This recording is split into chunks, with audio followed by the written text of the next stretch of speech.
રાધે શ્યામ મિત્રો, કેમ છો? મજામાં જશો? તો મિત્રો, આજે આપણે વાત કરવાના છીએ દાન કેવું કોને. તમે થંબનેલ વાંચ્યું હશે એટલે તમને ખબર પડી હશે કે દાન કહેવું કોને, દાન કઈ પરિસ્થિતિમાં કરવું અને સાચું દાન કેને કહેવાય. તો બને તો વિડીયો અંત સુધી જોજો તો તમને ખબર જ છે. અને લાઈક કરી નાખજો, સબસ્ક્રાઈબ કરી નાખજો અને કોમેન્ટ, તમારો અભિપ્રાય છે તે કોમેન્ટમાં જણાવી દેજો. તો વિડીયો ચાલુ કરીએ. સૌ પ્રથમ તો દાન કેવું કોને. હવે દાન કેને કહેવું એટલે કે જો આપણે કોઈક જરૂરિયાતમંદ વ્યક્તિને કોઈ દાન કર્યું. હવે દાન હું તો કહું ને, પૈસાથી કરાય જ નહીં. તમે કહેશો પૈસા શું કામ ન કરાય? સૌથી મોટી વસ્તુ દુનિયામાં અત્યારે પૈસા જ છે.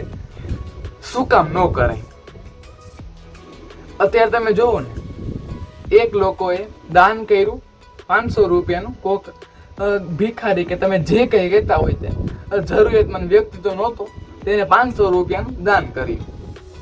દાન કર્યું ને ના નહીં, પરંતુ તે જે વ્યક્તિ હતું જેને દાન કર્યું હતું તે 500 રૂપિયાની લઈ આવ્યો અને તેને પીધું અને ઘરમાં બબલ મચાવી. હવે શું થશે?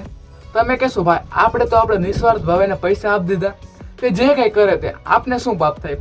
પરંતુ મિત્રો સાંભળજો, નિમિત્ત કોણ બન્યા પૈસા આપવાના? તો કે આપણે. પૈસા આપવાનું કામ કર્મ કોને કર્યું? આપણે કર્યું. આપણે તેને પૈસા આપ્યા એટલે તેને લીધો, પીધું અને ઘરે જઈને બબલ મચાવ્યો. એટલે દાન કરવું હોય ને તો પૂરેપૂરી પરિસ્થિતિ જાણીને દાન કરાય. આવી રીતના કંઈક દાનના અમુક નિયમ હોય છે, તે જાણવા ખૂબ જ અગત્યના હોય છે. બીજું તમને કહું ને, કઈ પરિસ્થિતિ છે દાન કરવાની. હવે જે આપણે કોકના પૈસા લીધા હોય ને તે આપણે આપવા ન હોય.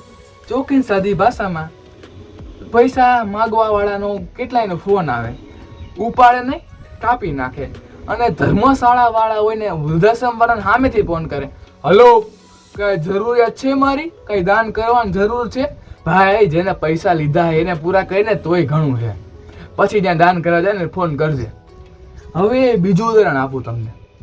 ઘરના મા બાપ હોય ને તે પૈડા ગાયરું દેતા હોય છોકરાને, સારું ખાવા તો દે અમને, પછી વૃદ્ધાશ્રમમાં જઈને કોકના બાબાને સુખી રાખજે. ત્યાં વૃદ્ધાશ્રમમાં જાય, દાન લખાવે, એક કઈ જરૂરિયાત છે તો મને કરજો, હું તમને દાન કરીશ. ભાઈ એમ ન હોય તો તારા બાબતને હાથે ને પછી કોકના બાબતને હાચાવા જાય, એને જાત્રા કરાવે. પોતાના બાબતે ઘરની બહાર કાંઈ ન જોયું હોય. એવી રીતના છે, બધું જોઈને જાણીને કરવાનું.